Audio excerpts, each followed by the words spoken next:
You gotta come back with me. Back where? Back to the future. Why? It's your kid, man. Something's gotta be done about your kid. What? You gotta teach his punk ass a lesson. Finally.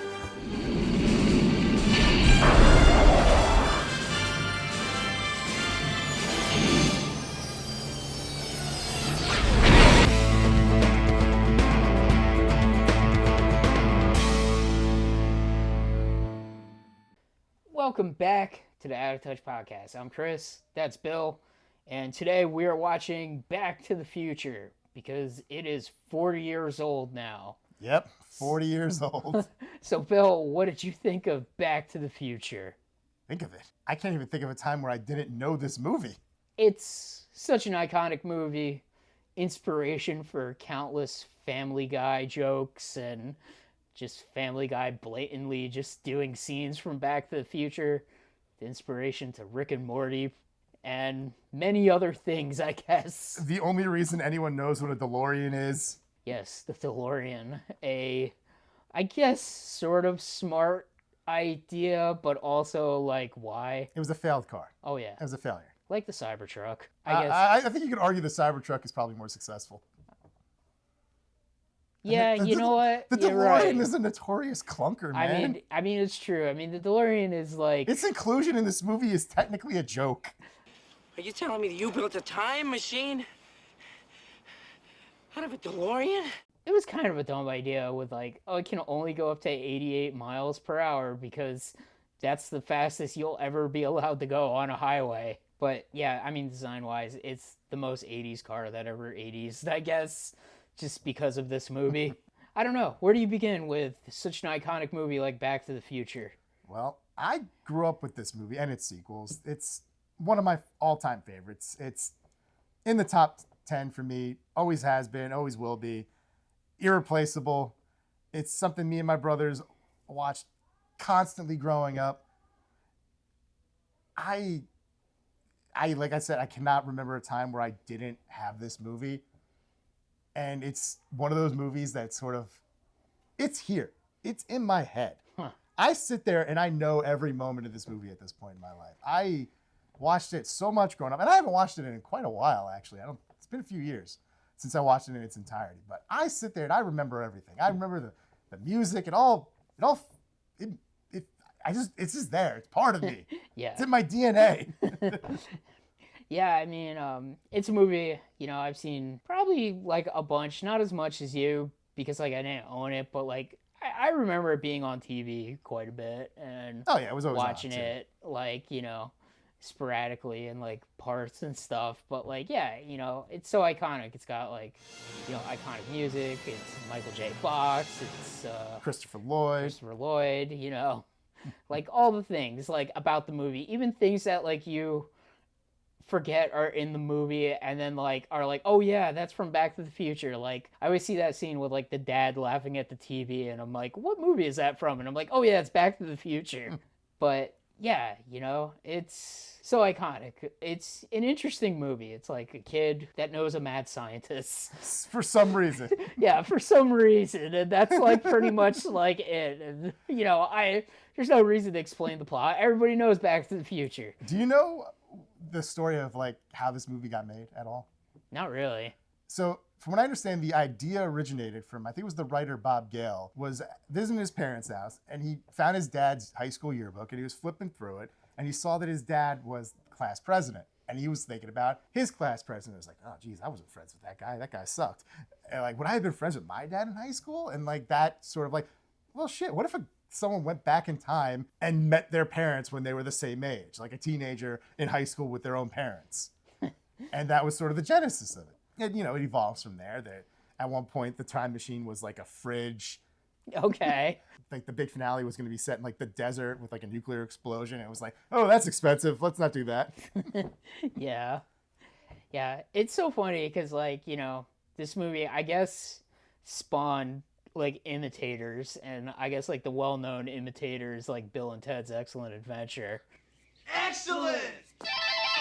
Well, supposedly the story was conceived before the Back to the Future Okay. came out, but that certainly got them a green light. Yeah.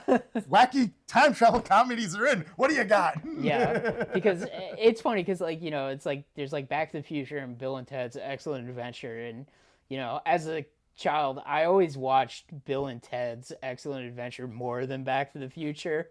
So it's like where Back to the Future is like part of your DNA. I'm like, it's not so much for me, but Bill and Ted might be. I mean, I saw my Bill and Ted my fair share of times, but I only ever Yeah. saw it, when it was ever on TV. But we owned Back to the Future. We owned the whole series Yeah. growing up. I don't remember not being able to watch Back to the Future 1, 2, and 3 in rapid succession because no, they flew off into time. What happens next? Oh no, Doc is trapped in the past. What's happened next? All right, the end. Yeah. I mean, Back to the Future is a more iconic movie franchise, and it is a better movie, I guess, too. Yeah, it is. like I like Bill and Ted, but Yeah. Back to the Future is a Yeah. much better movie. it's got the better score. It's got like Alan Silvestri, better- who went on to Yeah. do the Avengers theme. Yeah, I know, right? It's so crazy. It's so iconic. I love Marty at the beginning of the movie, just like skateboarding around town. Oh, I love and, that. I love like- that. I always wanted to do something like that Yeah. growing up. Hell, there was a time on like a school I went to, college campus, there'd always be people zipping by in golf carts. It was like the one time, like, man, I wish I had some of those stupid wheelie shoes that kids wear, so I could just grab one of these and Marty McFly around campus. Yeah, it's pretty good. There's even like a callback to that like later in the movie where he takes like I guess like the weird carts the kids are playing with and breaks off like Some kind of scooter. Yeah, breaks off the front part and then is just riding it like a skateboard. That's pretty fun. There's that stuff. It's like Doc's lab is just like filled with his crazy Rube Goldberg machine to like feed his dog and make himself breakfast at the same time. I don't know. Like everything about this movie is so iconic. Like And so many things have been copied. And it's crazy is this is one of those movies that nobody wanted to make. Yeah, I mean, even like, I don't know exactly the whole story of this, but I know there was a guy before Michael J. Fox that was going Yes. to play Marty. Yeah, the guy named Eric Stoltz was the original. They wanted Michael J. Fox. Couldn't get him because of his schedule of family ties. Cast Eric Stoltz. It wasn't working. So they let him go. Worked out a deal with Michael J. Fox and the family ties people that he'd be like, all right, nights and weekends, I don't need to sleep. I want to be in this movie. Okay. So he worked himself to the bone with this to get this movie made. Oh man. And they had to reshoot a ton of stuff too. Yeah. Though I think there's like some moments where it's like, well, Eric Stoltz is probably the guy when you don't see Marty in some of the early scenes, like with the hazmat suit and stuff. That might be Eric Stoltz. Okay. I think there's like some scenes where they reshot just the wide shots and Marty's coverage, but we already got Biff's coverage, so maybe you see Eric Stoltz's shoulder in a scene or something. Interesting. They've only released a couple like snippets. They haven't released any actual like scenes of him talking.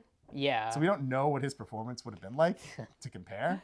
But it is like one of those great, like, man, what the hell? Just like trying to imagine somebody else in that role is just so hard. So seeing that footage, what little there is out there, it's surreal. Yeah, I mean, I don't know for sure, but like there's like a whole trailer with like Eric Stoltz, right? I think might be like a fan thing. But Okay. Like, there's like a clip you can see of him in the diner with George, him walking with Doc in like his lab or something, and him like walking around Hill Valley being like, whoa.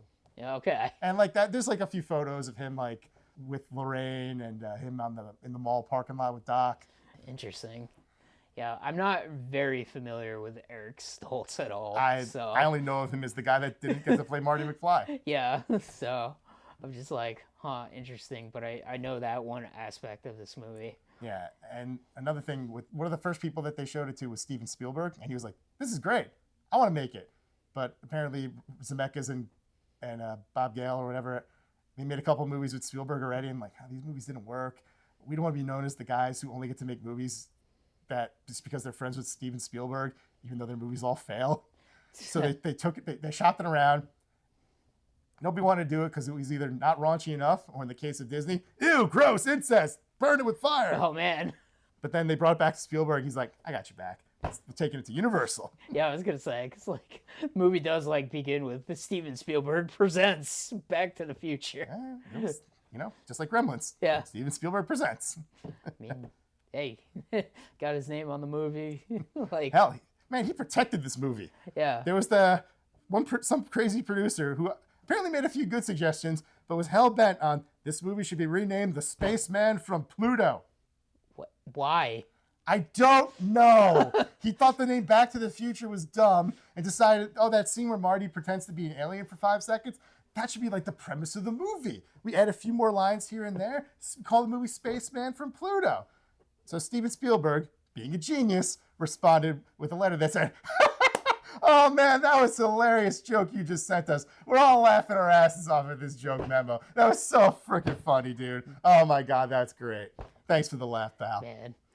So we're all good with the name Back to the Future, right? And he's like, yeah, of course. I'm going to go cry in the corner. Yeah. Oh my God.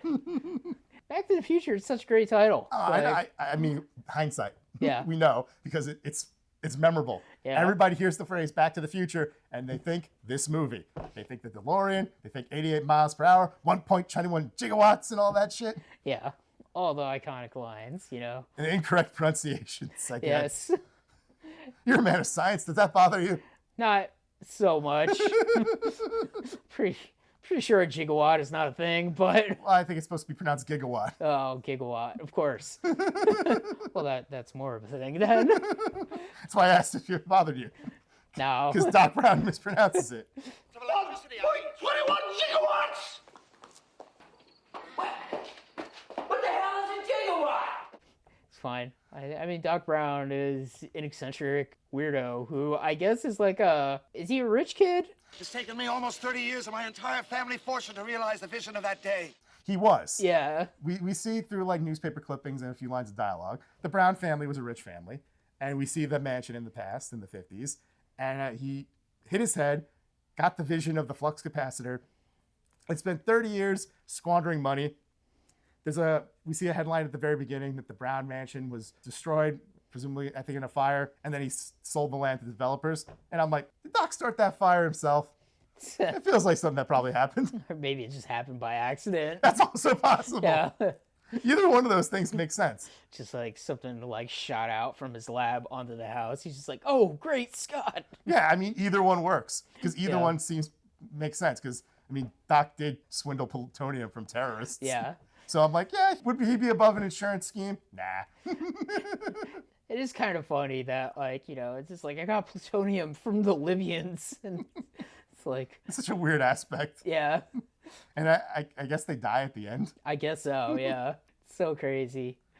But it's interesting, there's a lot of, like, subtle touches in the movie, too, like, with Marty going back to, like, 1950s, which, just seems, like, so different than, I guess, 1985. Oh, yeah. Like, one aspect that I always like is like where he's like just trying to open the soda and then like his dad is just like open it on the side of the gas Because dispenser. it's got a little opener on the Yeah. side. Marty doesn't know. He's Yeah. not from that time.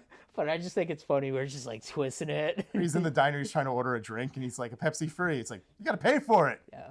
He's like, can I get a tab? He's like, can I get anything without sugar in it? They're just like, here's black coffee. Like, it's so weird too. Like, the aspect of like, I guess like Biff, he's like, I guess a stereotypical like bully, Yeah, pretty much. like, and like, continues to bully the father into adulthood somehow. Like they work at the same job and the dad is just doing Biff's job for him, but Biff is like And he becomes the a supervisor. which is probably how he became the supervisor. Yeah. It's pretty easy to get ahead when someone else is doing your work for you. Yeah, seriously. It's like, I hate Biff. He sucks. That's why it's satisfying when he crashes into a truck of shit. Yeah. Yeah, seriously. But it's, interesting how like Marty essentially like almost doesn't exist, which is represented by the photograph, Yeah. which is pretty good. But then like, at the same time, he gets the timeline back to where it's supposed to be, but also makes, his parents' future better because like, I guess like he motivates his dad to like stand up for himself and then I guess more or less like tells his mom to stop smoking and drinking so she's not a wreck.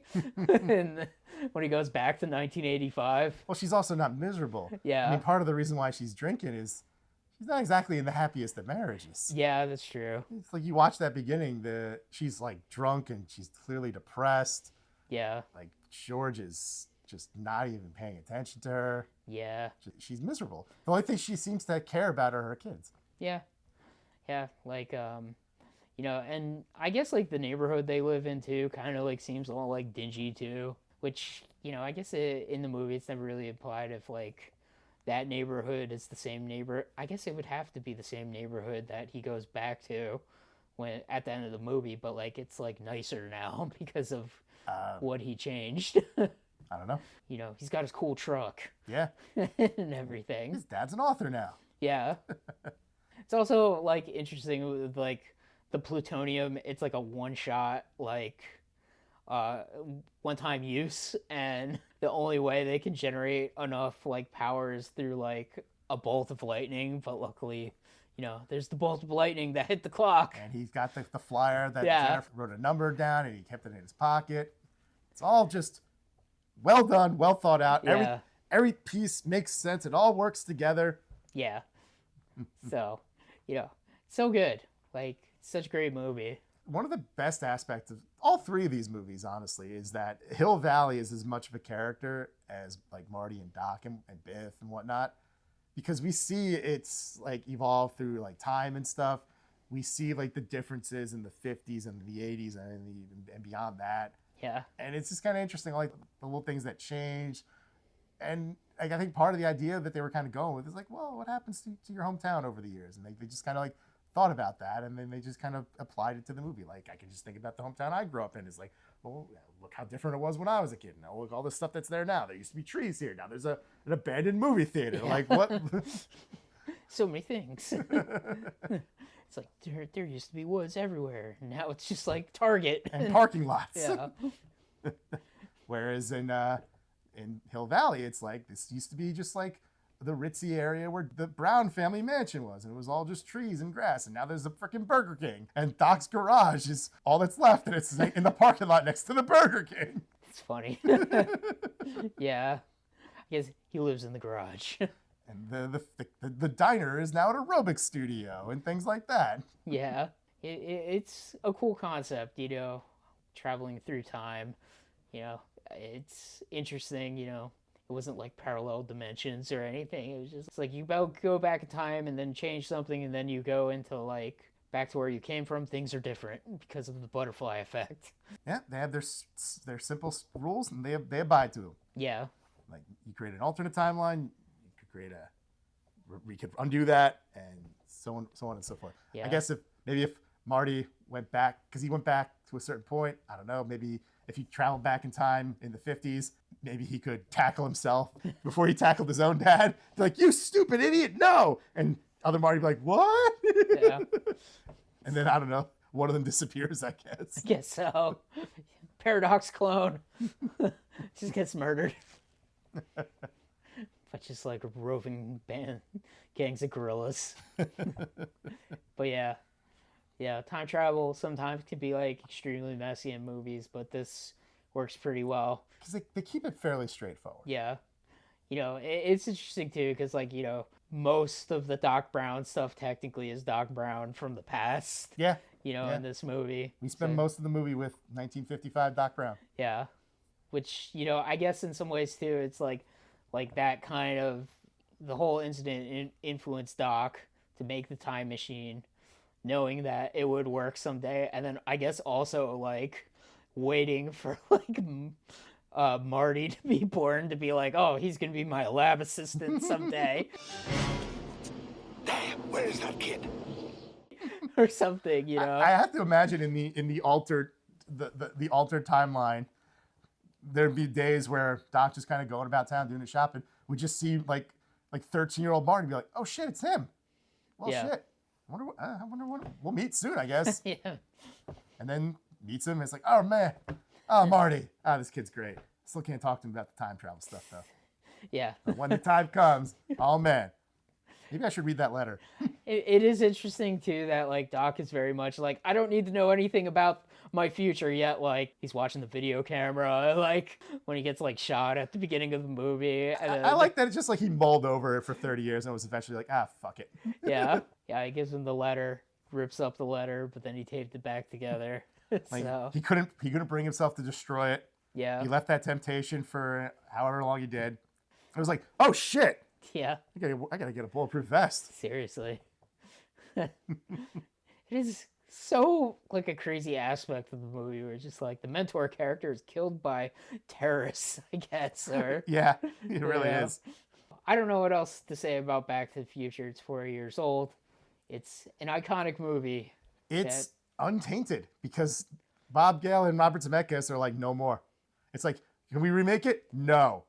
Sequel reboot? No. Soft reboot? No. Yeah, I guess there hasn't been like a Back to the Future 4 or like a Back to the Future like reboot. Nope. They will not let it happen. Like it's just like these movies are like forever. Just like this is when they happen. Like They're like over our dead bodies, and even then we're working on that. yeah, yeah, It's like, look, we'll throw you a bone. Here's some comics. Here's a video game. Here's a Broadway musical for some reason. yeah. I guess that's a thing, huh? Yep. Huh. At least Weird. was. I don't know. Might have closed. I'm not sure.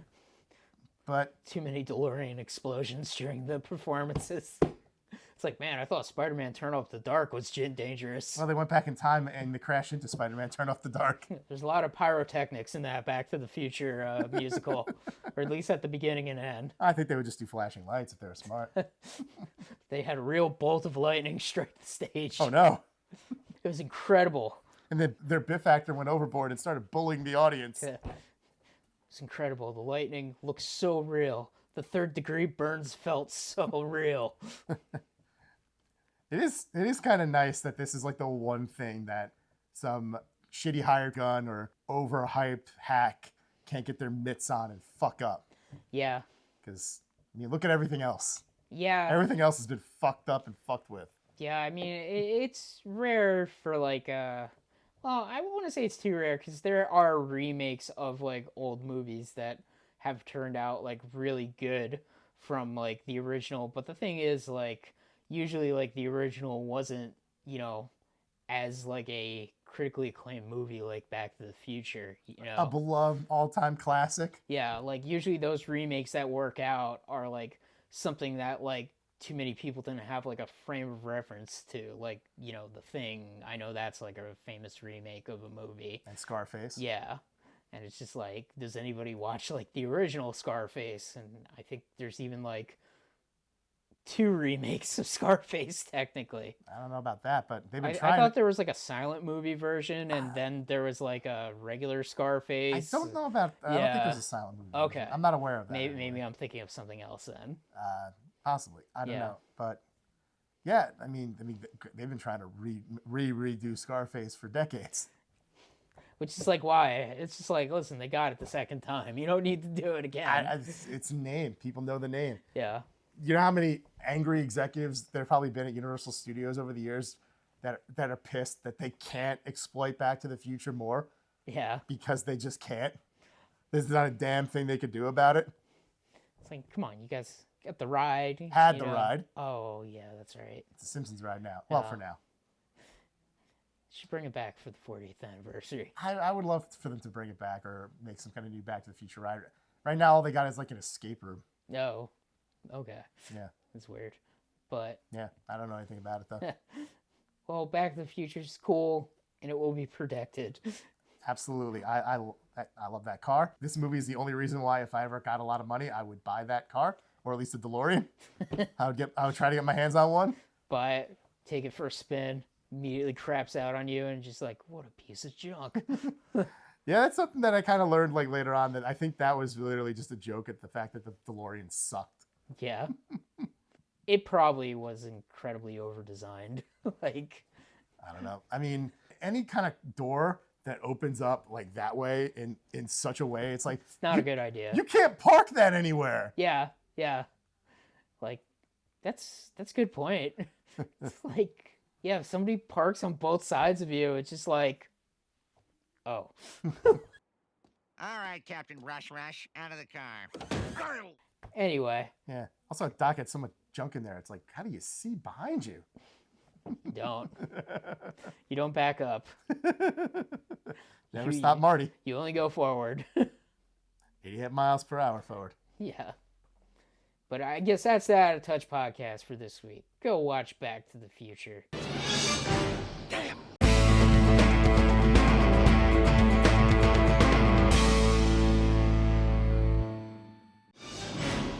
damn!